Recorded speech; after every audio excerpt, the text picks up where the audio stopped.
Hello everyone and a very very good morning to all of you. कैसे सभी लोग? बढ़िया, बहुत अच्छे, एक्साइटेड आज के सेशन के लिए। आई होप यस सभी लोग सुपर डुपर एक्साइटेड हैं। चलिए ग्रेट। तो आज का सेशन स्टार्ट करते हैं। जितने भी नए स्टूडेंट्स हैं, इस चैनल पे पहली बार आए हैं, सबसे पहले इस चैनल को सब्सक्राइब जरूर कर लेंगे, इस वीडियो को लाइक जरूर कर देंगे और शेयर जरूर कर देंगे। तो स्टार्ट करने जा रहे हैं हम आज का सेशन वोकैबुलरी के साथ। और आज का पहला वर्ड है, the very first word of the day is tepid. Tepid का मतलब क्या? बड़ा ही फीका सा, मतलब कोई जोश ही नहीं है, कोई एनर्जी नहीं है, बड़ा फीका फीका सा वो इंसान है या वो चीज़ है, tepid. Part of speech adjective. इसका मतलब क्या हो गया? शोइंग लिटिल एंथुजियाज्म और इंटरेस्ट, कोई इंटरेस्ट ही नहीं है। इनडिफरेंट, इनडिफरेंट मीन्स कोई फर्क नहीं पड़ता। एपेथेटिक, कोई फर्क नहीं पड़ता। हाफ हार्टेड, आप आधे मन से कोई काम कर रहे हो। अच्छा, अगर आप पूरे मन से वो काम नहीं कर रहे हो, आप सिर्फ आधे मन से काम कर रहे हो, आप एक्चुअल में एफर्ट ही नहीं लगा रहे हो, तो उस काम को क्या बोलते हैं? कर्सरी। क्या बोलते हैं? परफंक्टरी। इन दोनों शब्दों का मतलब क्या होता है? Done without real effort. ये दोनों वर्ड्स बहुत बार एग्जाम में आते हैं, दोनों ही एडजेक्टिव्स होते हैं और दोनों का मतलब होता है डन विदाउट रियल एफर्ट। आपने एक्चुअल में मेहनत नहीं करी, आपने सिर्फ ऊपर ऊपर से उस काम को कर दिया, मतलब कर्सरी वे में कर दिया, परफंक्टरी वे में कर दिया। अच्छा, कोई चीज अगर बहुत गहरी नहीं है, आप उसको क्या बोलते हो? शैलो। शैलो शब्द का मतलब क्या होता है? आप गहराइयों में गए ही नहीं उस काम के ना, आपने सिर्फ ऊपर ऊपर से कर दिया। सुपरफिशियल, सुपरफिशियल शब्द का मतलब भी क्या होता है? कि आप अंदर गए नहीं उस चीज के, आपने उस काम को ऊपर ऊपर से ही कर दिया, मतलब नॉट डीप। या फिर कह सकते हैं लैकिंग डेप्थ, उसके अंदर क्या है? डेप्थ की कमी है। अच्छा, किसी आप काम को आपने बहुत जल्दी जल्दी कर दिया, तो उसको क्या बोलते हैं? कैसे कर दिया आपने? हेस्टी वे में कर दिया। हेस्टी वे का मतलब क्या? बहुत जल्दी जल्दी कर दिया, डन इन अ हरी। तो इस जितने भी वर्ड्स मैं लिख रही हूँ, सारे के सारे वर्ड्स का मतलब क्या है? कि आपने उस काम को प्रॉपर अपना टाइम नहीं दिया, आपने एफर्ट नहीं दिया। एक ईडियम भी हम यूज करते हैं, कट कॉर्नर्स। कट कॉर्नर्स का मतलब क्या है? जब मैं और मेरा भाई रेस करते थे, तो मेरा भाई तो ऐसे पूरा जाके ऐसे वापस आता था, मैं कभी कभी ऐसे जाके ऐसे आ जाती थी। तो इसको बोलते हैं कट कॉर्नर्स। कट कॉर्नर्स का मतलब क्या है? कि आपको जितना टाइम या जितना एफर्ट देना चाहिए था, आपने उतना एफर्ट नहीं दिया। Means you have not given adequate amount of time और एफर्ट, मतलब आपने रिड्यूस कर दिया, या तो टाइम रिड्यूस कर दिया, या क्या स्लाइड नहीं दिख रही है? अरे अभी दिख रही है? हाँ, सो सॉरी। आपने या तो टाइम रिड्यूस कर दिया, या फिर आपने एफर्ट रिड्यूस कर दिया, या फिर आपने जो मनी इन्वॉल्व था वो रिड्यूस कर दिया। तो उसके लिए कौन सा ईडियम होता है? उसके लिए जो ईडियम होता है दैट इज कट कॉर्नर्स। समझ में आए? ये सारे वर्ड्स भी क्या थे आपके? ये सारे के सारे वर्ड्स भी आपके एडजेक्टिव्स। तो इसका मतलब क्या था? कि आपने उस काम को विदाउट एनी रियल एफर्ट किया। दोबारा से पढ़ लेते हैं। टेपिड हमारा पहला वर्ड था, इसका मतलब था कि कोई जोश नहीं है, कोई इंटरेस्ट नहीं है, आपको कोई फर्क ही नहीं पड़ता। इनडिफरेंट, आधे मन से आप वो काम कर रहे हो। एपेथेटिक, कोई फर्क ही नहीं पड़ा आपको। एंटोनिम्स, बहुत एंथुजियाज्म है भाई, बहुत आर्डेंट हो, बहुत जोश है, बहुत फरविड हो। फरविड जैसा वर्ड होता है फरवेंट, और आर्डेंट जैसा वर्ड होता है एविड। इन चारों शब्दों का मतलब क्या होता है? बहुत एनर्जी है, बहुत जोश है। तो ऑथर की जो लेटेस्ट नॉवल आई, उसको फीका सा रिसेप्शन मिला, मतलब फीका सा लोगों ने उसको बताया। जो लिटरेरी क्रिटिक्स थे, जो मतलब जो नॉवेल्स को इवेलुएट कर रहे थे, उन्होंने बहुत फीका सा रिस्पॉन्स दिया, उनको उतना पसंद नहीं आई ऑथर की जो थी लेटेस्ट नॉवल जो थी। चलो, मुझे इसी बात पे एंथुजियास्टिक वर्ड के कितने सिनोनिम्स बताओगे? कोई इंसान अगर एंथुजियास्टिक है तो मुझे कम से कम 20 सिनोनिम्स बता दो।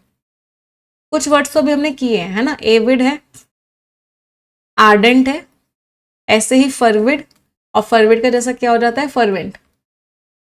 ठीक है, वो इंसान कैसा है? बहुत ही कीन है, बहुत ही एक्साइटेड है अपने काम को लेके, बहुत एंथुजियास्टिक है।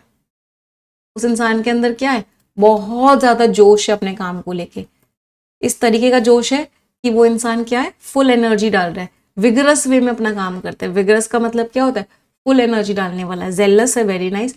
जेलस जैसा ही एक और वर्ड होता है जीलफुल। दोनों वर्ड्स का मीनिंग सेम होता है कि पूरी तरीके से आप एनर्जेटिक हो। हाँ, एनर्जेटिक लिख सकते हैं। अच्छा, इसके नियर सिनोनिम्स में आता है बहुत लाइवली हो, बहुत एनर्जी वाले हो। तो लाइवली का वर्ड क्या होता है? एनिमेटेड हो। इसके लिए ईडियम क्या यूज करते हैं? फुल ऑफ बीन्स हो। आपके बेली में, मतलब स्टमक में आग है, fire in the belly. Live wire हो, मतलब फुल एनर्जी के। फिर ऐसे वर्ड आ जाते हैं, डिवोटेड हो, डेडिकेटेड हो, कमिटेड हो, पैशनेट हो, मतलब अपने काम को लेके पूरी तरीके से आपने अपने आप को क्या कर दिया है, झोंक दिया है। एब्यूलियंट हो, पूरी तरीके से उस चीज में आ चुके। सारे वर्ड्स का पार्ट ऑफ स्पीच जितने भी हमने वर्ड्स लिखे, all of these are words, all of these are adjective. Ma'am spirited रह गया, हाँ स्पिरिटेड हो, full of energy, full of जोश। चले वापस आ जाते हैं अगले वर्ड पे। The next word is flaccid. सबसे पहले तो इस वर्ड पे डबल स्टार मार्क करो, वेरी इंपॉर्टेंट वर्ड। फ्लैसिड का मतलब क्या होता है, जिसके अंदर एनर्जी चली गई है। पार्ट ऑफ स्पीच एडजेक्टिव, जो चीज क्या हो गई है, कमजोर पड़ गई है, वीक पड़ गई है, लूज पड़ गई है, उसके अंदर फर्मनेस नहीं है। बहुत बार क्या होता है, जब जो लोग बहुत हेल्दी होते हैं, बहुत मोटे होते हैं, और फिर वो अपना वेट काफी कम कर लेते हैं, तो उनकी जो हाथों की स्किन होती है ना, वो फ्लैसिड हो जाती है। फ्लैसिड हो जाती है मतलब बहुत लटक सी जाती है। तो वीक हो गई है, लूज हो गई है, मतलब उसके अंदर फर्मनेस नहीं बची। तो लिम्प का मतलब भी वही होता है, स्लैक पड़ गई है, ढीली हो गई है, वीक हो गई है, ढीली पड़ गई है, ड्रूपी हो गई है, ढीली पड़ गई है। सैगिंग, सैग करने का मतलब भी क्या होता है, लटकना। वो चीज क्या हो रही है, लटक रही है, लैक्स हो गई है, ढीली पड़ गई है। एंटोनिम्स फर्म है, स्ट्रॉन्ग है, रिजिड है, एकदम फर्म है। तो इतने हफ्तों के बाद, उसने इतने हफ्ते बेड में बिताए, उसके बाद उसकी जो मसल्स थी वो ढीली पड़ गई, और उनकी जो स्ट्रेंथ थी वो चली गई। इतनी ज्यादा किसके बाद, इतनी ज्यादा टाइम बेड में बिताने के बाद। अच्छा, अब हमारे sorry everyone, just one second, give me one second.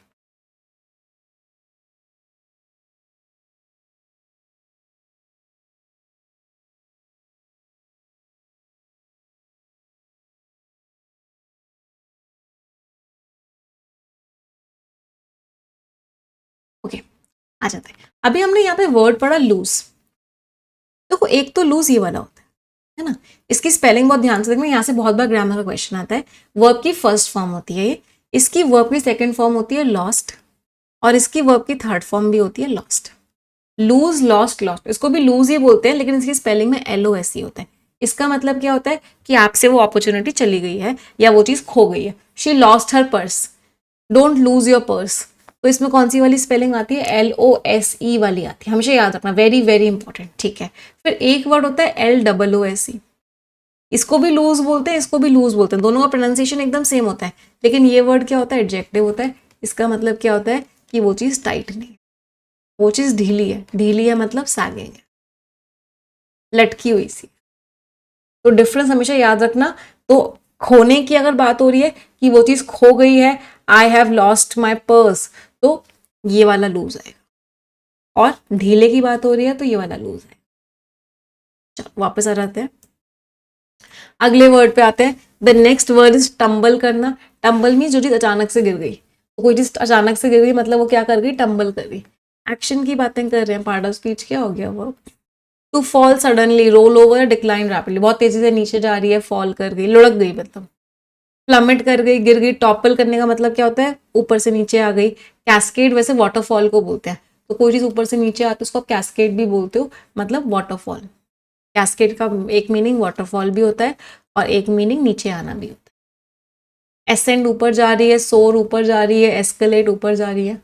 तो क्रिप्टो करेंसी मार्केट जो गिरने लग गई, किसके बाद, जब इन्वेस्टर्स ने बहुत ही नर्वसली रिएक्ट किया इस अनाउंसमेंट का, तो जो क्रिप्टो करेंसी की मार्केट थी वो टंबल करना शुरू हो गई, मतलब वो चीज नीचे गिरना शुरू हो।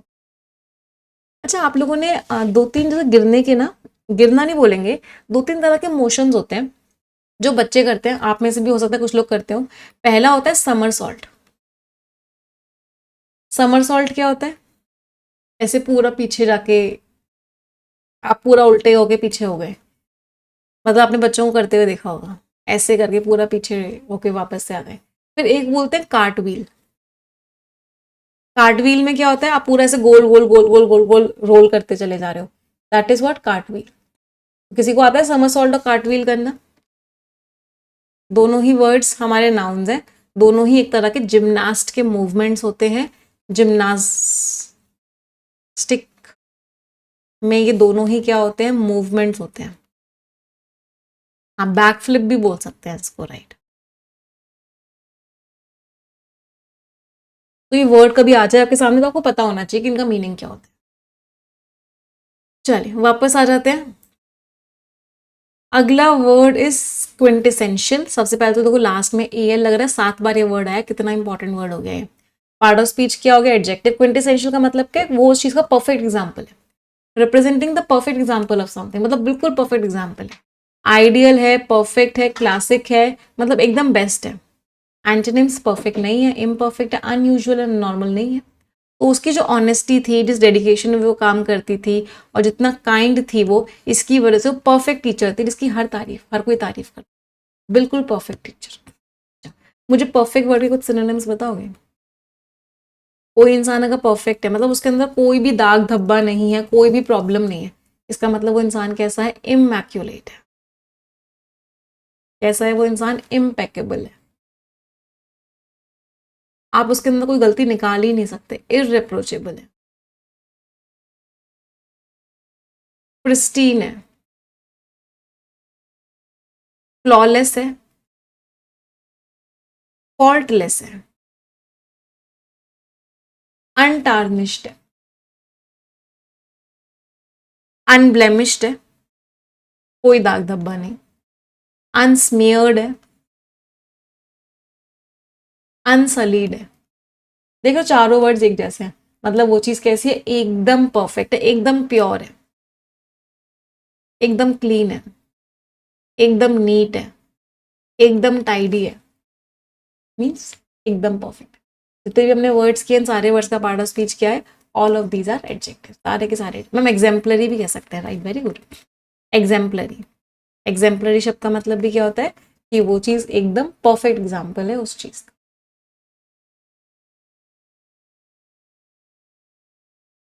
अगले वर्ड पे आते हैं। The next word is culpability. सबसे पहले तो देखो लास्ट में ITY लग रहा है, पार्ट ऑफ स्पीच क्या हो गया, नाउन। कल्पेबिलिटी में एक रूट वर्ड है कल्प। कल्प रूट वर्ड का मीनिंग क्या होता है, कल्प रूट वर्ड का मीनिंग होता है ब्लेम। आपने किसी के ऊपर क्या लगाया है, ब्लेम लगाया, तो कल्प मीन्स ब्लेम।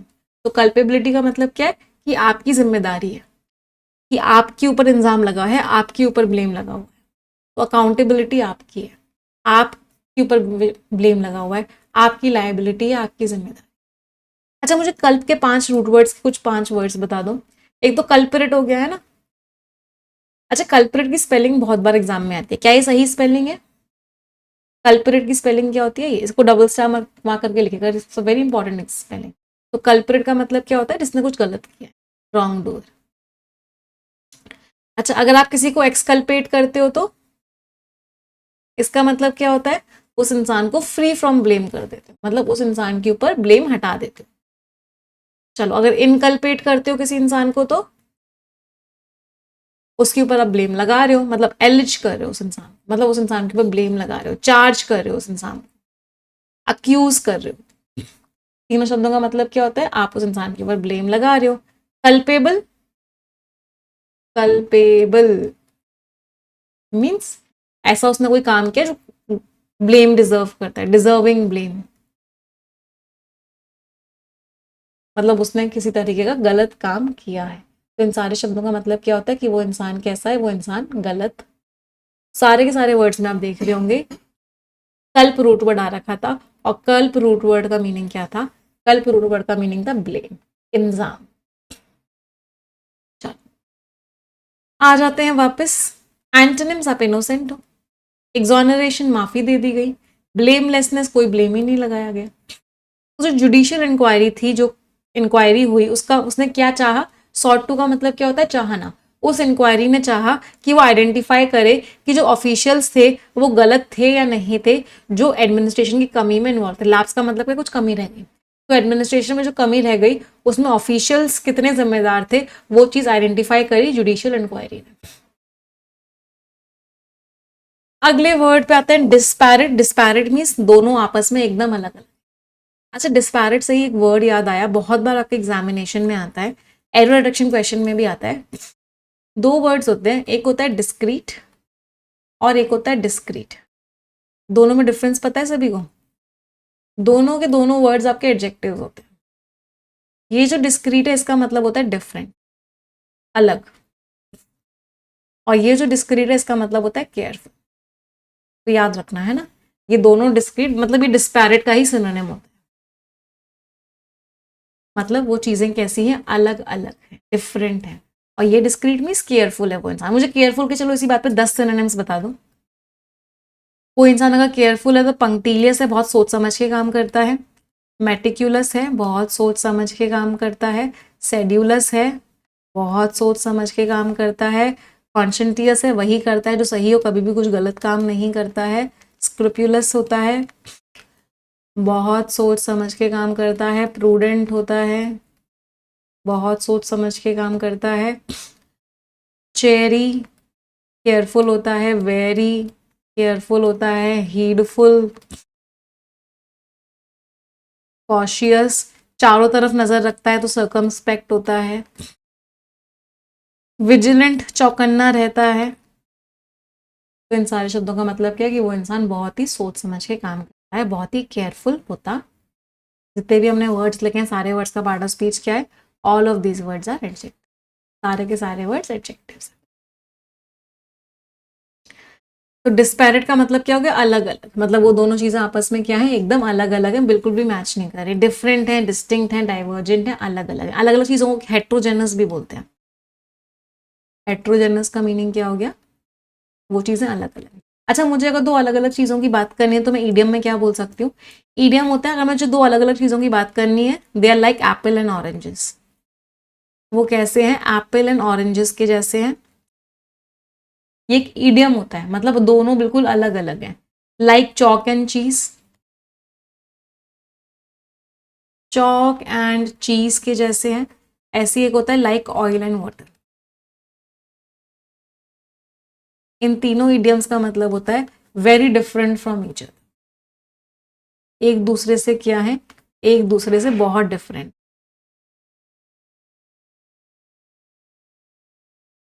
याद रहेंगे सभी को। चलो वापस आ जाते हैं। एंटोनिम सिमिलर है, सिमिलर के लिए वर्ड क्या यूज करते हैं, होमोजेनस। होमोजेनस मीन सेम है, अलाइक है, एक जैसे हैं, कंपैरेबल है, एक जैसे हैं। तो प्रोजेक्ट में अलग अलग बैकग्राउंड के लोग आए, साइंटिस्ट भी आए, आर्टिस्ट भी आए और बिजनेस लीडर्स भी आए। तो अलग अलग डिफरेंट डिफरेंट बैकग्राउंड के लोग उस प्रोजेक्ट में साथ में। अगले वर्ड पे आते हैं, क्वीजी फील करने का मतलब क्या होता है कि आप ना बड़ा परेशान सा फील कर रहे हो, आपको अंदर से ना अच्छी अच्छी फीलिंग नहीं आ रही, बेचैनी सी हो रही है, उस फीलिंग को बोलते हैं queasy feeling. Part of speech adjective, आप कैसा फील कर रहे हो, सिक फील कर रहे हो, अनईजी फील कर रहे हो, आपको है ना चक्कर से आ रहे हैं, बड़ा गंदा गंदा सा फील हो रहा है, नॉजिएटेड, अंदर से वॉमिटिंग वाली सी फीलिंग हो रही है, स्क्विमिश, बहुत खराब खराब सा फील कर रहे हो, अनवेल हो। और क्या बोलते हैं इसको, अंडर द वेदर। अगर कोई इंसान अंडर द वेदर फील कर रहा है, इसका मतलब वो कैसा फील कर रहा है, बहुत ही बीमार फील कर रहा है। एंटोनिम्स, हेल्दी फील कर रहे हो, कंफर्टेबल हो, रोबस्ट मीन्स स्ट्रांग हो। हेल्दी का वर्ड हमने कल की क्लास में क्या पढ़ा था, सेल्यूब्रियस। सेल्यूब्रियस का मतलब क्या होता है कि वो इंसान कैसा है, वो इंसान बहुत ही ज्यादा हेल्दी। तो जो डॉक्यूमेंट्री थी उसकी वजह से बहुत सारे व्यूअर्स बड़ा गंदा गंदा सा फील कर रहे थे और बहुत ही इमोशनली डिस्टर्ब हो गए उस डॉक्यूमेंट्री को देखने के बाद। वो लोग क्या कर रहे थे, बहुत खराब फील कर रहे थे। अच्छा, एक और इडियम होता है, बहुत बार एग्जाम में आता है, अगर कोई इंसान बीमार सा लग रहा है तो ग्रीन अराउंड द गिल्स। ये जो कलर वाले इडियम्स होते हैं ना, ये एग्जामिनर के फेवरेट इडियम्स होते हैं। ग्रीन अराउंड द गिल्स का मतलब क्या है कि आप कैसे लग रहे हो, आप बहुत ही बीमार लग रहे हो, मीन्स लुकिंग सिक, बीमार लग रहे हो, अच्छे नहीं लग रहे थे, लग रहा है कि आप कुछ बीमार हो। चल अगला वर्ड क्या है, एक्सट्रेनियस। एक्स्ट्रा आ गया, एक्स्ट्रा से मतलब क्या, एक्स्ट्रा ये अभी जरूरी नहीं है। पार्ट ऑफ स्पीच लास्ट में ओ यू एस लग रहा है, एडजेक्टिव है, इररेलेवेंट है, अननेसेसरी है, कोई यूज का नहीं है, इररेलेवेंट है, अननेसेसरी है, सुपरफ्लुअस है, एक्स्ट्रा है। एंटोनिम्स नहीं है भाई, रेलेवेंट है, इंपॉर्टेंट है, इसेंशियल है, नेसेसरी है, इसके बिना काम नहीं चल सकता। तो जिस चीज के बिना काम नहीं चल सकता उसको क्या बोलते हैं, इंडिस्पेंसिबल है। क्या बोलते हैं, अगर फॉरेन वर्ड बोले तो सिने क्वा नॉन। सिने क्वा नॉन का मतलब क्या है कि उसके बिना काम नहीं चल सकता, वो चीज क्या है, बहुत ही ज्यादा इंपॉर्टेंट है। तो लॉयर ने, विटनेस कौन था, चश्मदीद गवाह, चश्मदीद गवाह को बोला कि आप एक्स्ट्रा डिटेल्स अवॉइड करो और सिर्फ मुझे फैक्ट्स बताओ। तो एक्स्ट्रा चीज मुझे कुछ भी मत बताओ, मुझे सिर्फ फैक्ट्स बताओ। अच्छा, जैसे हमने सिने क्वा नॉन किया, कुछ फॉरेन वर्ड्स होते हैं, बहुत बार एग्जाम में आते हैं। वो कैप प्रोडिजी बुक अगर आपके पास है तो एक पूरा का पूरा चैप्टर है सारे के सारे इंपॉर्टेंट फॉरेन वर्ड्स का, जो बार बार एग्जाम्स में आते हैं। आई होप सभी ने वो चैप्टर पढ़ा होगा वो कैप प्रोडिजी बुक के अंदर, फॉरेन वर्ड्स वाला चैप्टर। तो बहुत सारे फॉरेन वर्ड्स आपके एग्जामिनेशन में आते हैं। फॉर एग्जाम्पल एक आता है स्टेटस को। स्टेटस को का मतलब क्या होता है? जो अभी सिचुएशन चल रही है, मतलब जो अभी करंट स्टेट है। एक बहुत बार एग्जाम में आता है प्राइमा फेसी, पहली नजर में ऐसा जादू कर दिया। Prima facie means at the first sight. ऊपर ऊपर से देखने को मैं आपको क्या समझ में आ रहा है, अभी आप गहराइयों में नहीं गए हो, ऊपर ऊपर से देख के तो ये समझ में आ रहा है। एक आता है फॉपा। फॉपा मीन्स आपने सबके सामने बहुत बड़ी गलती कर दी है, सोशल ब्लंडर। एक आपने अगर फुकरे मूवी देखी है तो डेजावू। डेजावू का मतलब क्या होता है? उसको ना डेजावू हो रहा है, मतलब वो फीलिंग की ये चीज मैंने पहले भी कहीं देखी है, फीलिंग कि जो अभी मेरे सामने हो रहा है वो पहले भी हो चुका है। इसको बोलते हैं deja vu, that has happened before, पहले भी हो चुका है। Very important. एडहॉक बहुत बड़ा एग्जाम में आता है। एडहॉक का मतलब क्या होता है? उस पर्पस के लिए, for a particular purpose.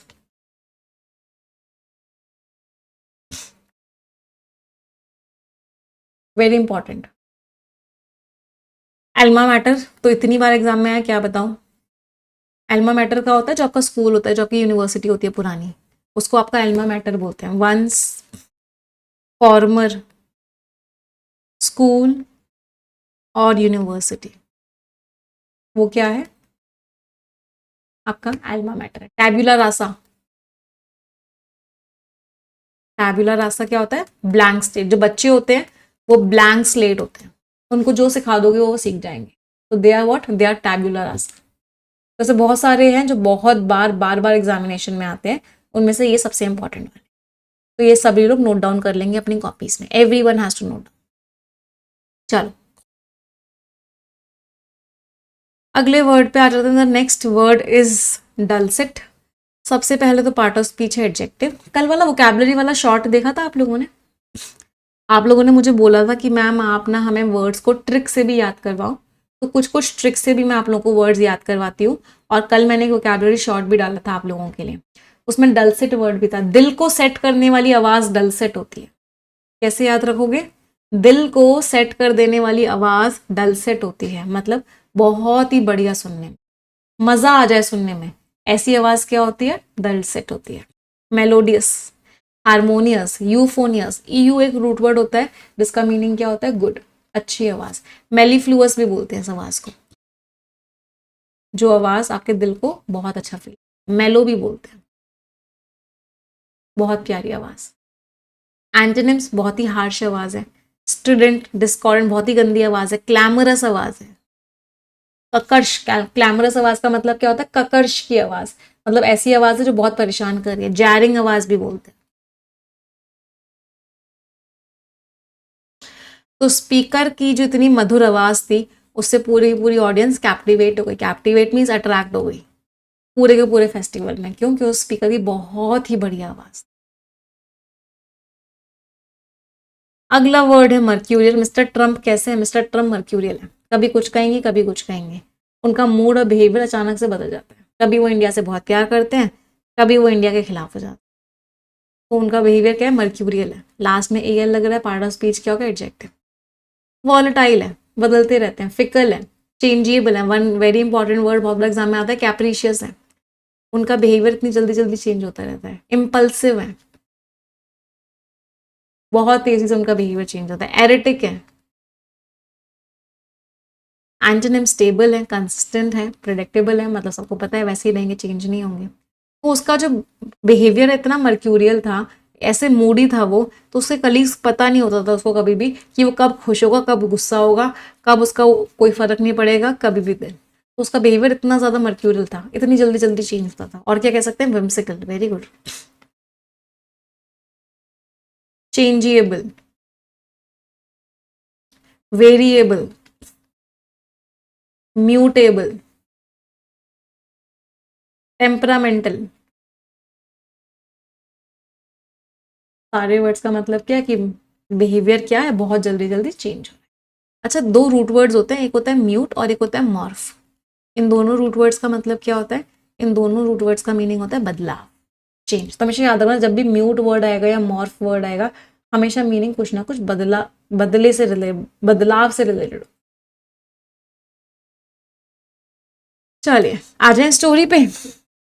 The day, उस दिन जिस दिन फेलियर जो है पहला लेसन बना, विक्ट्री का पहला लेसन बना, जीत का। और उससे पहले मैं रिक्वेस्ट करूंगी, लगभग 5,500 बच्चे सेशन देख रहे हैं, जितने लोगों ने सेशन को अभी तक लाइक नहीं किया है, एक बार तुरंत के तुरंत लाइक कर देंगे। Everyone will like the session, तुरंत के तुरंत लाइक कर देंगे। मैं वैसिलेट रहेगा नहीं बेटा, वैसिलेट वर्ब होती है, अभी हम वहां पे एडजेक्टिव्स कर रहे थे, एडजेक्टिव का सिनोनिम कभी भी वर्ब नहीं होगा। कर दे सभी ने लाइक, एक बार थम्स अप दे दिया मुझे कमेंट सेक्शन में भी सभी ने, एवरीवन। चलो, नैना ने हमेशा से विश्वास किया था कि सक्सेस सिर्फ उन लोगों की होती है जो कॉन्फिडेंट पैदा होते हैं, लेकिन जब वो पहली बार फेल हुई अपने पहले एग्जाम में, तो उसके जो ड्रीम्स थे वो टंबल हो गए। टंबल मीन्स लुढ़क गए। टंबल का मतलब क्या है? गिर गए। यहाँ पे मतलब क्या है? फेल हो गए। यहाँ पे मतलब क्या है?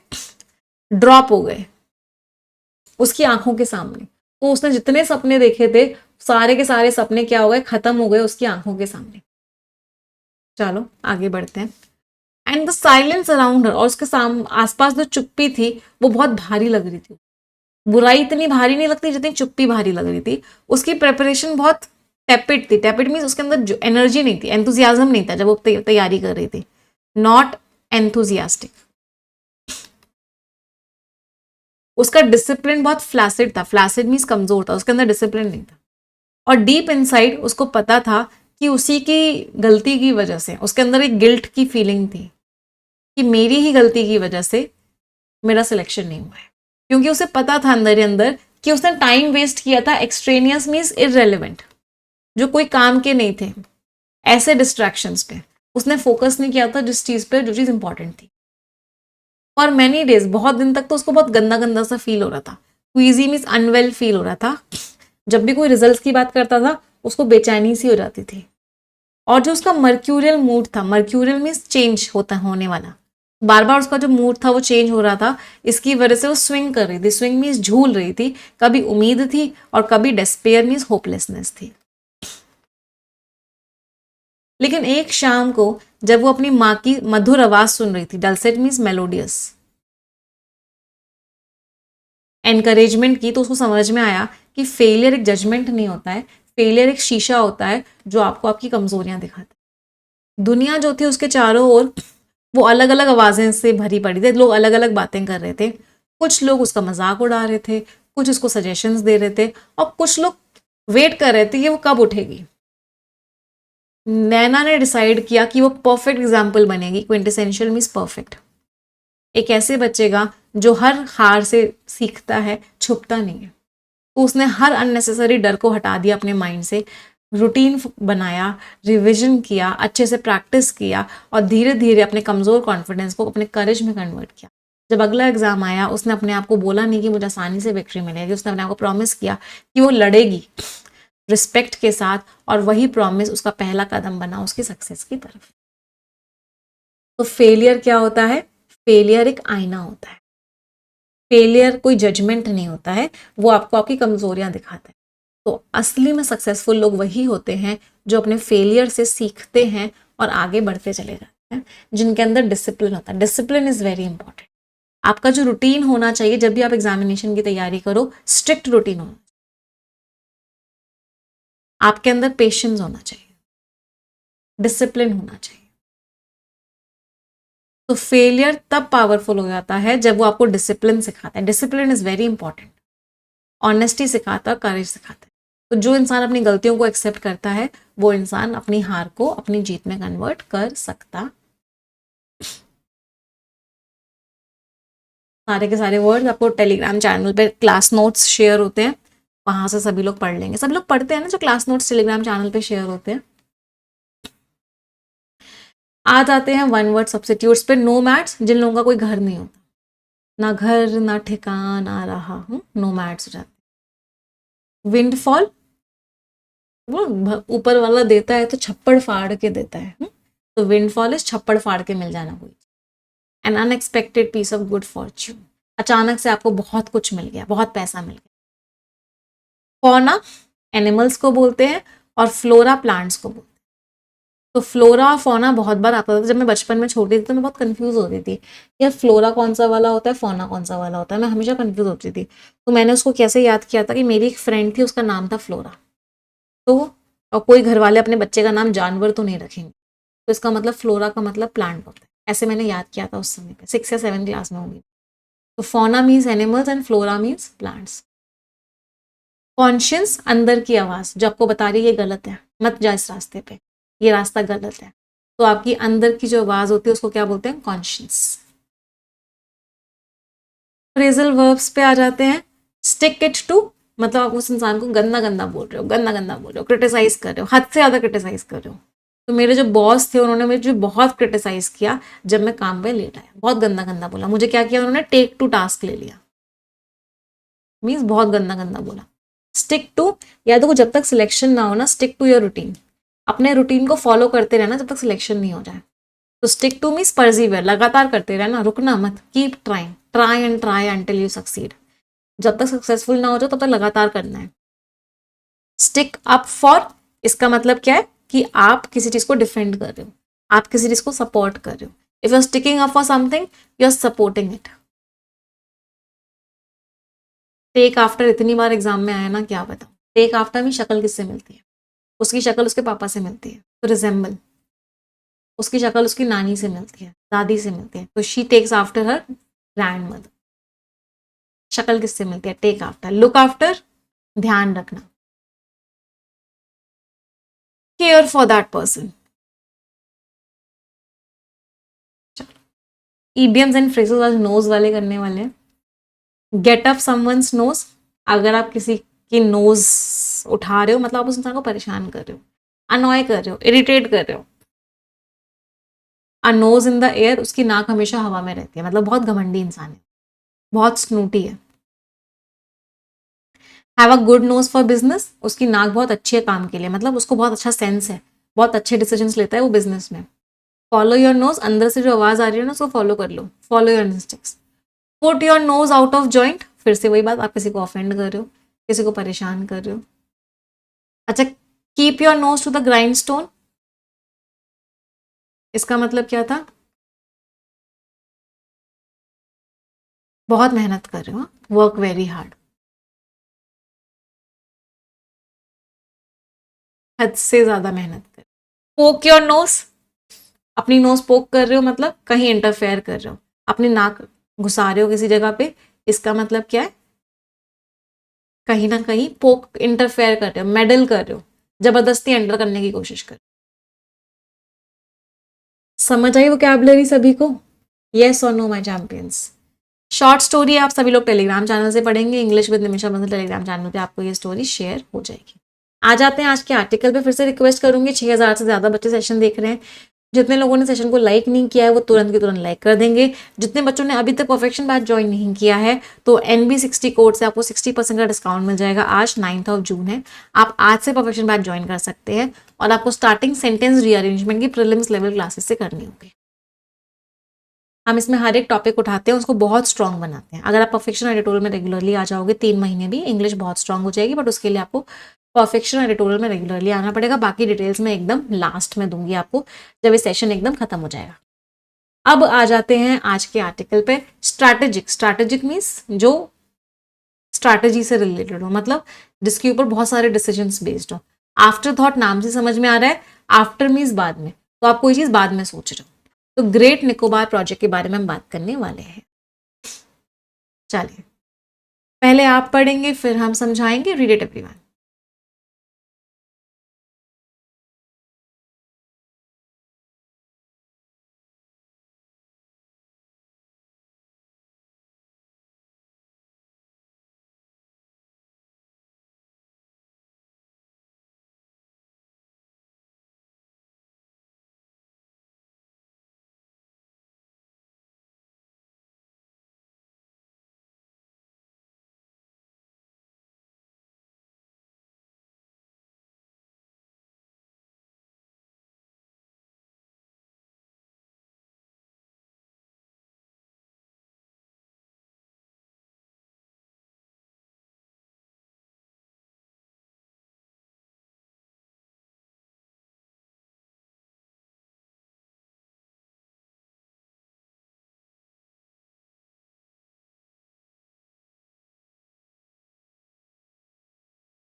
चलिए,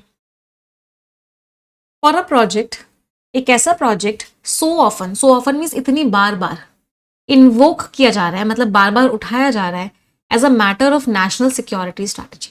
तो एक ऐसा प्रोजेक्ट जिसको बार बार उठाया जा रहा है कि नेशनल सिक्योरिटी स्ट्रैटेजी, हमारी कंट्री को और सिक्योर बनाने के लिए प्रोजेक्ट चलाया जा रहा है। द बलूनिंग का मतलब है बहुत तेजी से जो बढ़ रहा है, increasing.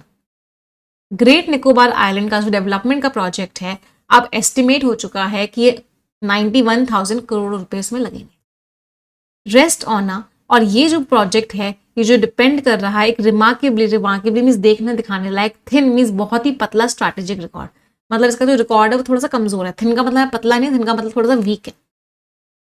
The centre has long sighted, centre has long means लंबे टाइम से, सेंटर बहुत लंबे टाइम से साइट कर रहा है, मतलब मेंशन कर रहा है। मेंशन क्या कर रहा है? The strategic character of it centre piece. तो इसका जो main centre piece means main जो पार्ट है, तो इसका जो मेन पार्ट है इस प्रोजेक्ट का वो बहुत ही स्ट्रैटेजिकली हमारे लिए इंपॉर्टेंट है, कंट्री के लिए बहुत इंपॉर्टेंट है। और वो कौन सा मेन पार्ट है? वो मेन पार्ट है ट्रांसशिपमेंट पोर्ट। तो एक पूरा का पूरा बंदरगाह या फिर एक पोर्ट बनाया जा रहा है जहां से सामान आएगा और जाएगा गैलेथिया बे पर, टू विदहोल्ड इंफॉर्मेशन। और क्या किया जा रहा है? इंफॉर्मेशन छुपाई जा रही है। विदहोल्ड का मतलब क्या होता है कि आप सामने वाले को इंफॉर्मेशन दे ही नहीं रहे हो, आप उस चीज को अपने पास रोक रहे हो, तो आप इंफॉर्मेशन नहीं दे रहे हो, रिफ्यूज टू गिव कह सकते हैं। तो सरकार जो है इंफॉर्मेशन नहीं दे रही है कि वो उसका इन्वायरमेंटल क्लियरेंस हुआ है या नहीं हुआ है, इन्वायरमेंटल मिनिस्ट्री ने उसको क्लियरेंस दिया है या नहीं दिया है। और क्यों छुपा रही है सरकार वो इन्फॉर्मेशन, क्यों नहीं दे रही है? क्योंकि वो कह रही है कि ये प्रोजेक्ट बहुत ही स्ट्रैटेजिकली हमारे लिए इंपॉर्टेंट है, इसके ऊपर कंट्री की सिक्योरिटी डिपेंड करती है, तो हमें इंफॉर्मेशन नहीं देंगे। फिर भी ये जो पब्लिक इन्वेस्टमेंट बोर्ड है, PIB, एक फाइनेंस मिनिस्ट्री की ऑर्गेनाइजेशन, एक बॉडी है, उसने पता लगाया अगस्त 2024 में कि जो पोर्ट है उसमें कोई भी स्ट्रैटेजिक ऑब्जेक्टिव्स नहीं है, कोई भी उस पोर्ट का स्ट्रैटेजिक मकसद नहीं है। दैट लेबल, और ये जो लेबल है ये बाद में ही आया था, ये जो मार्किंग दी गई उसको मिनिस्ट्री ऑफ डिफेंस से, एंड सीम्स लेस, और ये जो है हमको कम लग रहा है लाइक अ founding rational. Rational means logic, founding means basic. तो ये हमको लॉजिक नहीं लग रहा है, ये हमें लग रहा है कि उन्होंने बाद में सोच के बोल दिया कि ये स्ट्रैटेजिकली इंपॉर्टेंट है। Retrofitted to a balance sheet, retrofitted to a balance sheet means पीछे की तरफ। रेट्रोफिट का मीनिंग क्या होता है? पीछे की तरफ फिटिंग करने की कोशिश करो एक बैलेंस शीट में। तो बैलेंस शीट बन गई थी पहले, अब आगे जाके आपसे सवाल उठाया गया तो आप चीजों को पीछे जाके ठीक करने की कोशिश कर रहे हो, इसलिए सरकार ने बोल दिया कि मैं तो कोई बैलेंस शीट दिखाने नहीं वाली। और क्यों नहीं दिखाने वाली? क्योंकि फिर एक कारण बोल दिया कि ये ना स्ट्रैटेजिकली इंपॉर्टेंट है, कंट्री के लिए सिक्योरिटी मैटर है ये, तो हम इस चीज को इंफॉर्मेशन को नहीं देंगे। बोथ द PIB, जो PIB है और जो public private partnership appraisal committee, दोनों कमिटीज ने प्रपोजल को क्लियर कर दिया, जो ऑफर आया था उस बात को साफ क्लियर कर दिया। लेकिन फिर भी जो PPPAC है उसने 12,230 करोड़ रुपए देने से मना कर दिया, जो कि वायबिलिटी गैप फंडिंग में थे। मतलब ये भी नाम है, तो वैसे वायबिलिटी का मतलब होता है प्रैक्टिकल, वो चीज कितनी प्रैक्टिकल है। तो इस फंडिंग से इन्होंने पैसा देने से मना कर दिया, टेलिंग द पोर्ट्स मिनिस्ट्री। और पोर्ट्स मिनिस्ट्री को क्या बोला कि आप जो है पैसा अपने खुद के बजट से निकाल लो। और ये एक अनयूजुअल सा, बहुत ही स्ट्रेंज, रिब्यूक का मतलब होता है क्रिटिसिज्म है, ये एक बहुत ही अजीब सी बात है एक ऐसे वेंचर के लिए, एक ऐसे पूरे प्रोजेक्ट के लिए जिसको कैसे लोगों को बताया जा रहा है। सोल्ड का मतलब बेचना होता है, यहाँ पे सोल्ड का मतलब है लोगों को बताना। जिसको कैसे बेचा जा रहा है मतलब कैसे लोगों को बताया जा रहा है कि बहुत कंट्री के लिए बहुत इंपॉर्टेंट है। तो ऑथर ने क्या बोला यहाँ पे? Vital means important. तो ऑथर ने बोला यार सरकार तो कह रही है प्रोजेक्ट कंट्री के लिए बहुत इंपॉर्टेंट है, बहुत इंपॉर्टेंट है, बहुत इंपॉर्टेंट है, सिक्योरिटी के लिए बहुत इंपॉर्टेंट है, हमारी स्ट्रैटेजी का पार्ट है और हमारे लिए स्ट्रैटेजिकली बहुत इंपॉर्टेंट है। फिर सरकार की ही एक कमेटी जो थी पब्लिक प्राइवेट पार्टनरशिप कमेटी, उसने पैसे देने से मना क्यों कर दिया? ये बात तो बड़ी अजीब है। वो मिनिस्ट्री तो पैसा दे देती है कोई बहुत इंपॉर्टेंट प्रोजेक्ट होता है तो उसने मना क्यों किया? और उसने ऐसा क्यों बोला पोर्ट्स मिनिस्ट्री को कि तुम अपने बजट से ही पैसा लेके आओ? तो ऑथर कह रहे हैं, ऑथर क्रिटिसाइज कर रहे हैं सरकार को कि ना मुझे ना कुछ गड़बड़ लग रही है इसमें मुझे लॉजिक नहीं लग रहा। मुझे ऐसा लग रहा है कि बाद में सोचा होगा कि इसको स्ट्रैटेजिक इंपॉर्टेंस दे देते हैं, इतने रट्टे आ रहे हैं इस प्रोजेक्ट को करने में, इतनी प्रॉब्लम्स आ रही हैं, तो बोल देते हैं स्ट्रैटेजिकली इंपॉर्टेंट है और सारी बैलेंस शीट्स को क्लियर कर देते हैं। तो ऑथर का ये कहना है। चलो अगला पैराग्राफ पढ़ेंगे सभी लोग।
चलिए अगला पैराग्राफ ऑथर क्या कह रहे हैं, if the port can not stand on, अगर port can not stand on commercial returns का मतलब है कि अगर पोर्ट वायबल ही नहीं, मतलब जितना पैसा लगा रहे हो उतना पैसा पोर्ट से निकाल ही नहीं पाओगे, कमर्शियली वायबल ही नहीं है, मतलब उतना प्रॉफिट नहीं दे पाएगा पोर्ट जितना पैसा लगाया जा रहा है। And if it's real purpose, चलो मान लिया कि प्रोजेक्ट जो है कमर्शियल नहीं है, उससे कोई प्रॉफिट नहीं होने वाला, कमर्शियली कोई प्रॉफिट नहीं होने वाला, कोई पैसा नहीं कमाने वाले, और मान लिया कि इसको हम सिक्योरिटी के लिए बना रहे हैं, इस प्रोजेक्ट का मकसद क्या है, मिलिट्री है, सिक्योरिटी है, तो आप फिर क्यों वहां पे कमर्शियल ट्रांसशिपमेंट हब बना रहे हो? अगर आप ये कह रहे हो कि ये जो पोर्ट है ये सिक्योरिटी के लिए बनाया जा रहा है, इंडिया की सिक्योरिटी इंपॉर्टेंट है, इंडिया की सिक्योरिटी को ही बढ़ाएगा, तो वहां पे आप एक कमर्शियल ट्रांसशिपमेंट हब, एक पूरा का पूरा एरिया बना रहे हो जहां से जो कि कमर्शियल होगा, तो ये बात तो खत्म हो जाती है, फिर कमर्शियल हब कैसे बन सकता है वहां पे? फिर ऑथर ने क्या बोला, ग्रेट निकोबार जो है वो अंडमान और निकोबार आर्चिपेलागो जो है, मतलब अंडमान और निकोबार पूरे के पूरे आइलैंड्स जो है उसके कहाँ पर आता है, उसके ये सदर्न टिप पे आता है, मतलब बिल्कुल साउथ टिप पे आता है। आर्चिपेलागो का मतलब क्या होगा, जो आइलैंड्स हैं सारे के सारे। रैप्ड इन, कवर्ड है ये पूरा का पूरा, किस चीज में कवर्ड है, ट्रॉपिकल रेन फॉरेस्ट, पूरे के पूरे फॉरेस्ट है चारों तरफ। एंड रिंच्ड बाय में सराउंडेड है, किस चीज से सराउंडेड है, ये घिरा हुआ है, बाय रीफ्स, रीफ समझते हो, कोरल रीफ्स होती है, मतलब अगर आप समुद्रों में जाओगे तो वहां पे क्या होती है, कोरल रीफ्स होती है, एक तरह की फिश होती है, एक तरह का सी एनिमल होता है जो कुछ कुछ पोषण अपना रिलीज करता है, डेड बॉडीज वो इकट्ठी होती जाती है, वो कोरल रीफ बन जाती है, जिसकी बहुत ही ज्यादा इकोलॉजिकल वैल्यू, मतलब इन्वायरमेंट के लिए बहुत इंपॉर्टेंट होती है कोरल रीफ्स। द प्रोजेक्ट, अभी जो प्रोजेक्ट आप बना रहे हो, जो पोर्ट बना रहे हो वहां पे, जो एयरपोर्ट बना रहे हो, जो पावर प्लांट बना रहे हो, जो टाउनशिप आप बना रहे हो वहां पे, इसमें पता है क्या होगा, वो सारे के सारे फॉरेस्ट के इतने ह्यूज ह्यूज एरियाज क्लियर कर दिए जाएंगे, vast tracks means huge areas, तो उस प्रोजेक्ट के लिए सारे के सारे पेड़ गिरा दिए जाएंगे। Much of it primary, primary means main, main forest का जो एरिया है ना वो खत्म कर दिया जाएगा। And disturb the nesting, nesting means घर, तो जो घर है, जो इस बीच पे घर है लेदर बैक टर्टल का, तो ये एक तरह का सी एनिमल है, इसका घर तबाह हो जाएगा। और हैबिटेट मीन्स घर, और जो एंडेमिक, एंडेमिक मीन्स जो उसी एरिया में, एंडेमिक का मीनिंग होता है छोटे से एरिया में रहता हो, तो जो निकोबार में जो मेगापोड बर्ड है, ये एक बर्ड का नाम है, उसका भी घर खत्म हो जाएगा। साइंटिस्ट जिन्होंने इस आइलैंड को स्टडी किया है वो वार्निंग दे रहे हैं कि ये जो लॉस होगा ना, इतने सारे पौधे, पेड़ पौधे जाएंगे, इतने सारे फॉरेस्ट जाएंगे, इतने सारे एनिमल्स का घर चला जाएगा, कोरल रीफ्स डिस्ट्रॉय हो जाएंगी, ये इरिवर्सिबल है, इसको वापस ठीक नहीं कर पाओगे। और अगर आपको लगता है कि यहाँ से पेड़ तोड़ेंगे, यहाँ से पेड़ काटेंगे और कहीं और पेड़ उगा देंगे, अफॉरेस्टेशन कर देंगे, कहीं और पेड़ उगा देंगे, इससे रिप्लेस हो जाएगा, नहीं हो सकता, कितना भी आप अफॉरेस्टेशन कर लो, जिस चीज को आप गिरा दोगे वो चीज रिप्लेस नहीं हो सकती। ये तो पहली बात। दूसरी बात, जो आइलैंड के indigenous means local, inhabitants means लोग, तो वहां के जो लोकल लोग हैं जो वहां पे रहते हैं उस आइलैंड में, उन्होंने अपने ऑब्जेक्शंस भी उठाए हैं कि भाई मत करो इस प्रोजेक्ट को, हमारा घर हमसे मत छीनो।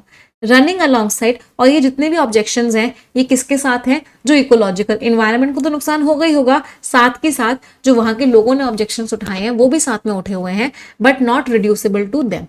लेकिन नॉट रिड्यूसिबल टू देम का मतलब क्या है कि देखो इक्वल इन्वायरमेंट को क्या इंपैक्ट होगा, उस चीज को आप क्वांटिफाई कर रहे हो, उन लोगों के ऑब्जेक्शंस को भी आप क्वांटिफाई, उन लोगों के जो ऑब्जेक्शन है चलो उनको क्वांटिफाई तो नहीं कर सकते, बट इंपॉर्टेंट तो उनकी भी है। तो but not reducible to them का मतलब है कि आप सिर्फ और सिर्फ इन्वायरमेंट के ऑब्जेक्शंस की बात मत करो, उनके भी ऑब्जेक्शंस हैं। तो जब इतनी सारी प्रॉब्लम्स हो रही है एक प्रोजेक्ट को करने में, तो ऑथर ने बोला कि भी सोचना चाहिए।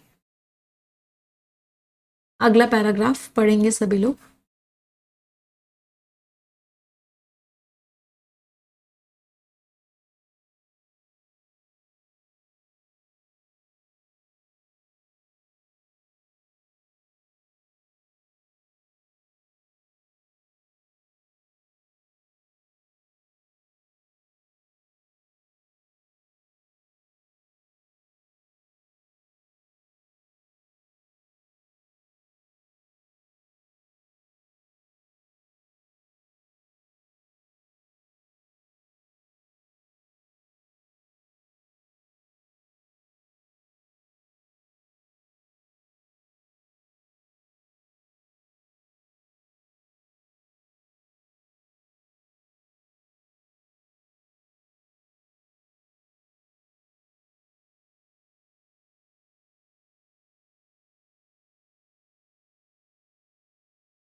चलिए अगला पैराग्राफ ऑथर क्या कह रहे हैं।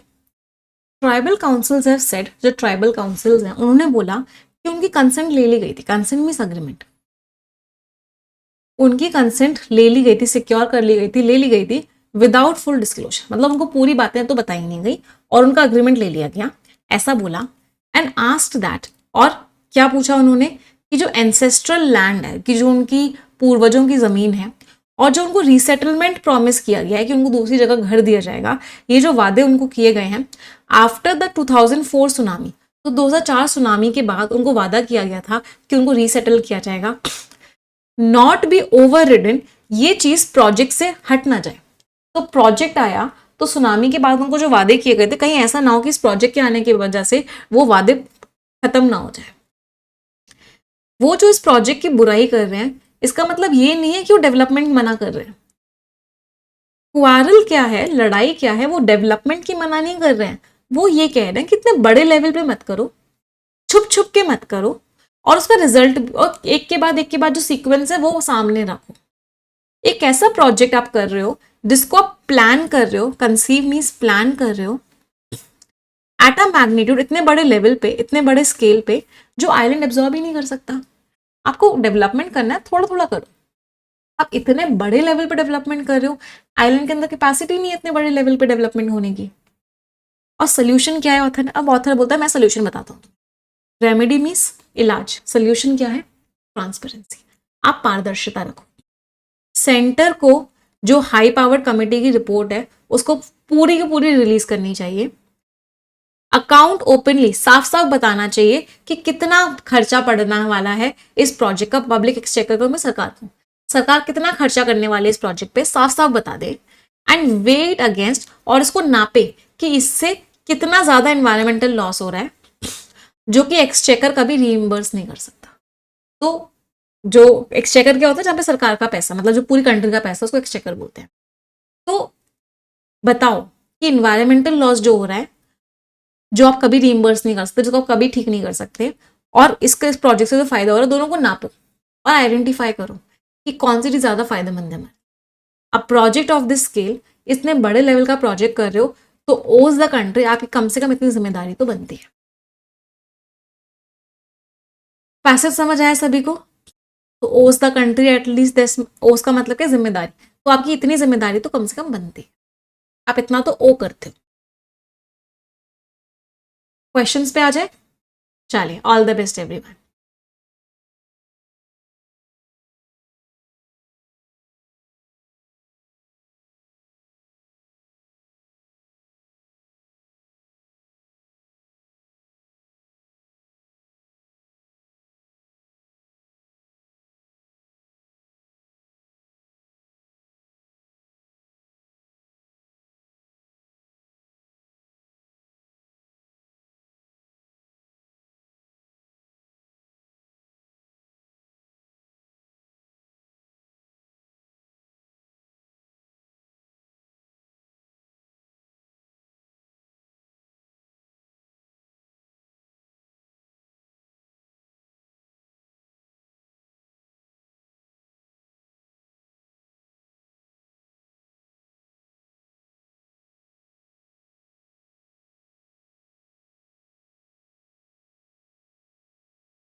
यस, चलिए फिफ्थ क्वेश्चन में मैं आपको थोड़ी देर में बताती हूँ, पहले एक बार डिस्कस कर लेते हैं। लास्ट में I tell you the fifth question. Based on the passage के बेसिस पे कौन सी बात है जो फॉलो करती है ग्रेट निकोबार आइलैंड प्रोजेक्ट को लेकर? जो स्ट्रैटेजिक जस्टिफिकेशन है स्पोर्ट का, वो सामने आया है जब कंसर्न्स उठे हैं उसकी प्रैक्टिकलिटी को लेकर। सही बात है, जब चिंताएं उठी तो सरकार ने बोल दिया नहीं नहीं, ये तो स्ट्रैटेजिक इंपॉर्टेंस का है पोर्ट, तो हम डिटेल्स नहीं देंगे। सही बात है। बाद में आया, जब चिंताएं उठी, लोगों ने सवाल उठाए, तो सरकार ने पीछे जाके चीजों को ठीक करने के लिए बोल दिया स्ट्रैटेजिक इंपॉर्टेंस का है। इंडिपेंडेंट गवर्नमेंट अप्रेजल बॉडीज जो है, जो अलग अलग बॉडीज हैं अप्रेजल में जो इवेलुएट करती हैं, उन्होंने अपनी रिजर्वेशंस जताए हैं, जिसकी वजह से क्लेम जो है कमजोर हो रहा है कि इसकी नेशनल इंपॉर्टेंस है। सही बात है, ऑथर ने बोला कि एक बॉडी ने बोला मैं पैसे नहीं दूंगी, तो उसने पैसे नहीं देने को बोला, तो इसका मतलब है कि ये इतना इंपॉर्टेंट प्रोजेक्ट तो नहीं है, इंपॉर्टेंस इसकी कम है। तो जो अप्रेजल बॉडीज हैं उन्होंने कुछ कुछ बातें ऐसी कर दी हैं जिसकी वजह से इसकी इंपॉर्टेंस का जो क्लेम है वो कमजोर पड़ रहा है। प्रोजेक्ट का जो इन्वायरमेंटल इंपैक्ट है, इसने बहुत अच्छे से बैलेंस कर दिया है। ऑफसेट का मीनिंग क्या होता है? बैलेंस। कंक्लूसिवली मींस बिल्कुल फाइनली बैलेंस कर दिया है। इसमें कंपेंसेटरी अफॉरेस्टेशन मेजर्स हैं कि जितने आप पेड़ काटोगे उतने पेड़ उगाओगे भी, बट बैलेंस तो इससे नहीं हो सकता। ऑथर ने बोला कितना भी अफॉरेस्टेशन कर लो, बैलेंस तो नहीं हो सकता। तो answer is C, both first and second. इनमें से कौन सा स्टेटमेंट ट्रू है? पब्लिक इन्वेस्टमेंट बोर्ड ने क्वेश्चन किया है कि क्या बेसिस है इस पोर्ट के प्रपोजल का। सही बात है, इन्होंने सवाल उठाया था। ट्राइबल ऑब्जेक्शंस जो है सिर्फ और सिर्फ इसीलिए हैं कि आप इन्वायरमेंट को कंजर्व करो, और वो हर तरह के डेवलपमेंट को मना कर रहे हैं? नहीं, वो हर तरह के डेवलपमेंट को मना नहीं कर रहे, वो कह रहे हैं डेवलपमेंट कर लो बट थोड़ा करो, छोटा करो, इतने बड़े लेवल का मत करो। साइंटिस्ट जो स्टडी कर रहे हैं ग्रेट निकोबार को, उनको लगता है कि कुछ इन्वायरमेंट को लॉसेज ऐसे होंगे जिनको आप ठीक नहीं कर सकते। बिल्कुल सही बात है। Answer is again C, both first and third. कौन कौन से कंक्लूजन आप पैसेज से निकाल सकते हो? ट्रांसपेरेंसी में जो कमी आई है, इसकी वजह से लोगों का डाउट बढ़ गया है। सही बात है, ट्रांसपेरेंसी नहीं, सरकार ने इन्फॉर्मेशन देने से मना कर दिया है, तो लोगों का डाउट बढ़ गया है। स्केप्टिसिज्म का मीनिंग क्या होता है? डाउट। इंटेंसिफाइड मीन्स बढ़ गया, डेफिसिट मीन्स कमी। इन्वायरमेंटल एंड इंडिजिनस, एक तो इन्वायरमेंट को लेकर चिंताएं हैं, और जो वहां के जो लोकल लोग हैं उनकी जो चिंताएं हैं वो अलग अलग चीजों से हैं, लेकिन ओवरलैपिंग भी है, बहुत सारी चीजें सेम भी हैं। सही बात है। तो वहां के लोगों की चिंताएं क्या है कि हमारी जो हमको लैंड दी गई थी सुनामी के बाद, हमको जो वादे किए गए थे, जो रीसेटलमेंट था, वो सब कैसे होगा। इन्वायरमेंट को लेकर भी चिंताएं हैं। तो दोनों चिंताएं अलग अलग भी हैं और ओवरलैपिंग भी है, बहुत जगह सेम भी है। प्रोजेक्ट ने अचीव किया है कंसेंसस, सब लोग अग्री कर रहे हैं प्रोजेक्ट को लेके, जितने भी अफेक्टेड लोग हैं वो सब अग्री कर रहे हैं, कंसेंसस तो नहीं आया है, तो ये तो गलत हो गया। Answer is what? D, both first and second. First और सेकंड दोनों के दोनों सही। अगले पर आते हैं, इनमें से कौन सा है जो बहुत अच्छे से पैसेज की समरी बता रहे हैं। पैसेज हाईलाइट करता है कि कितनी अपॉर्चुनिटीज होती हैं इतने बड़े एक्सपेंशन से, और वो बताता है कि पोटेंशियल क्या है इसका, जिससे कि नेशनल ग्रोथ हो गई। ये ऑथर की पॉजिटिव टोन नहीं है, ऑथर की टोन नेगेटिव है।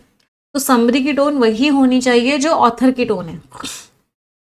पैसेज आर्ग्यू करता है कि इन्वायरमेंट को प्रोटेक्ट करो, इसको ऊपर रखो डेवलपमेंट से, भले ही वो कितना ही इंपॉर्टेंट हो। ऐसा भी ऑथर ने नहीं बोला कि स्ट्रैटेजिकली इंपॉर्टेंट हो या ना हो इन्वायरमेंट को ऊपर रखो, नहीं। पैसेज ने बताया है कि लोगों के एक्सपीरियंस क्या रहे हैं, उनके ट्रेडिशंस पे फोकस किया है क्या, उनकी प्रैक्टिसेस पे, उनकी रिलेशनशिप पे नहीं।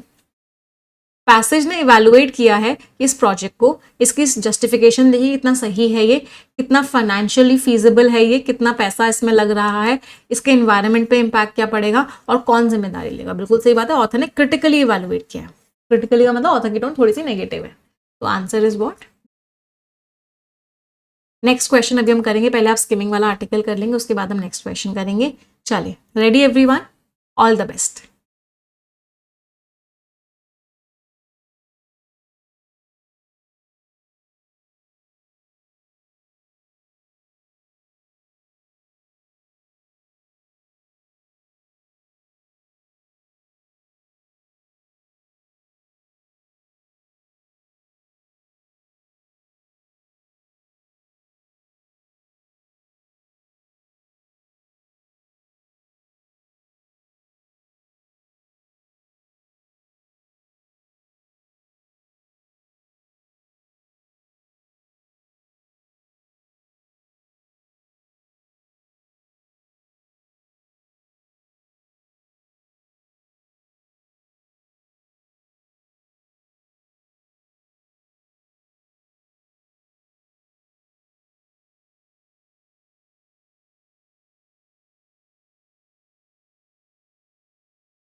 चलिए लेट्स सी। इंडिया विकसित भारत की तरफ मूव कर रहा है अभी। एक हेल्थ सिस्टम हमें ऐसे बनाना पड़ेगा, ये प्रायोरिटी है। इन्होंने बहुत सारे कदम उठाए हैं। की रिफॉर्म किया है कि पूरा का पूरा फ्रेमवर्क चेंज किया, रिस्ट्रक्चर किया जा रहा है, बहुत सारे इंटर डिसिप्लिनरी सेंटर्स बन रहे हैं, इंस्टीट्यूट्स, ये सारी की सारी चीज़ें साथ में काम में हो रहा है सब चीज़ों पे। एक नेटवर्क बनाया जा रहा है कंट्री में। इनका मकसद है कि जो रिसर्च बताए हमको उसको हम सोल्यूशन में भी कन्वर्ट करें। रिसर्च पे भी फोकस किया जा रहा है। इंस्टीट्यूट को रिसोर्स सेंटर बनाया जा रहा है। ये जो अप्रोच है बहुत इंपॉर्टेंट है इन सब चीज़ों के लिए। ये जो प्रोग्राम है वो भी इसको सपोर्ट कर रहा है। 13 प्रायोरिटी एरियाज हमने आइडेंटिफाई करे हैं। टेक्नोलॉजी एक बहुत इंपॉर्टेंट रोल प्ले कर रहा है। एआई को भी यूज़ किया जा रहा है। एआई इन सब चीज़ों में हेल्प कर रहा है। आई ड्रोन इनिशिएटिव भी यूज़ किया जा रहा है वैक्सीन को भेजने के लिए। मेडिकल डिवाइसेस भी अच्छी होती जा रही हैं, टेस्टिंग भी हो रही है, वैक्सीन भी अच्छी आ रही हैं। ये सारे के सारे इनिशिएटिव्स भी लिए जा रहे हैं। ये सारे के सारे प्रोग्राम्स भी चलाए जा रहे हैं। तो मतलब बेसिकली ओवरऑल ऑथर की जो टोन थी वो पॉजिटिव थी कि क्या क्या किया जा रहा है हेल्थ केयर में। तो लॉजिक क्या था आईसीएमआर के डिसीजन के पीछे कि वो अपने इंस्टीट्यूट्स को रिसोर्स सेंटर में कन्वर्ट कर रहा है, जिससे कि जो रिसर्च है एक जगह जो बने वो सब जगह अप्लाई हो जाए, जिससे कि जो कॉम्प्लेक्स हेल्थ चैलेंजेस हैं वो एड्रेस हो जाए। ठीक सा लग रहा है, मैंने एक छोटा सा टिक लगा दिया। स्टेट और डिस्ट्रिक्ट हेल्थ सिस्टम्स को रिप्लेस कर दिया जाए, नहीं। रेस्ट्रिक्ट किया जाए बायोमेडिकल रिसर्च सिर्फ इन्हीं में हो, नहीं। सिर्फ और सिर्फ डिजिटल हेल्थ पे फोकस किया जाए, नहीं। आंसर वॉज ए कि एक जगह जो रिसर्च हो वो सब जगह अप्लाई हो जाए। मेन पर्पस क्या था इन इंस्टीट्यूट्स को बनाने का? सारा का सारा डिसीजन मेकिंग एक ही जगह हो, नहीं। रिसर्च हो पार्टनरशिप में इन सिस्टम्स के साथ, और रिजल्ट जो रिसर्च हो उसका सोल्यूशन भी मिले। सही बात है, उस रिसर्च को आप सोल्यूशन में कन्वर्ट करो। मॉनिटर करो प्राइवेट हॉस्पिटल्स को, एक डेटाबेस बनाओ, ऐसी कोई बात नहीं दे रखी थी। Answer was B. Scores everyone in skimming article. चल एक आखिरी क्वेश्चन ये बचा था पिछले पैसेज का। टोन क्या थी ऑथर की पिछले पैसेज में? इस वाले पैसेज में नहीं, पिछले वाले पैसेज में। स्केप्टिकल ऑथर डाउटफुल थे। हाँ, सरकार को लेके तो ऑथर डाउटफुल तो थे। कॉशनरी ऑथर केयरफुल रहने को भी बोल रहे थे। ऑथर हमें कन्विंस भी कर रहे थे। सही बात है, ऑथर कन्विंस भी कर रहे थे कि इस बड़े लेवल का प्रोजेक्ट मत करो। तो answer was D, all 1, 2 and 3। सारी की सारी टोन्स ऑथर की। अच्छा, आज से हम ना ऑल्टरनेट डेज पे पार्सिंग भी करेंगे। आप में से बहुत सारे बच्चे कह रहे थे कि हम पार्सिंग भी करवाना स्टार्ट कर दो। तो यहाँ से लेकर यहाँ तक, ये बहुत बड़ा सेंटेंस हो गया। अभी छोटे सेंटेंस से स्टार्ट करते हैं, देन फिर नेक्स्ट थोड़ा थोड़ा इसको आगे बढ़ाएंगे। तो लेट्स डू पार्सिंग नाउ। यहाँ से लेकर यहाँ तक मुझे पार्सिंग करके दोगे आप। चलो एवरीवन, पार्सिंग समझते हो क्या होता है? पार्सिंग का मतलब होता है हर वर्ड का पार्ट ऑफ स्पीच आइडेंटिफाई करना। शी क्या हो गया? Pronoun. Removed is verb. Fear noun, noun के बारे में जो वर्ड बताता है एडजेक्टिव। अच्छा, ये एवरी अननेसेसरी के बारे में नहीं बता रहा, एवरी भी फियर के बारे में ही बता रहा है। तो एवरी फिर से क्या है? एडजेक्टिव। मैम दिख नहीं रहा पर्पल कलर का पेन। ओके बेटा, येलो ही ले लेते। From preposition, her adjective. Mind noun. Built verb, a article, strict adjective. Routine noun. Revised verb with preposition, patience noun. Practised verb with preposition, honesty noun. अगर आगे भी करना है तो एंड कंजंक्शन हो गया।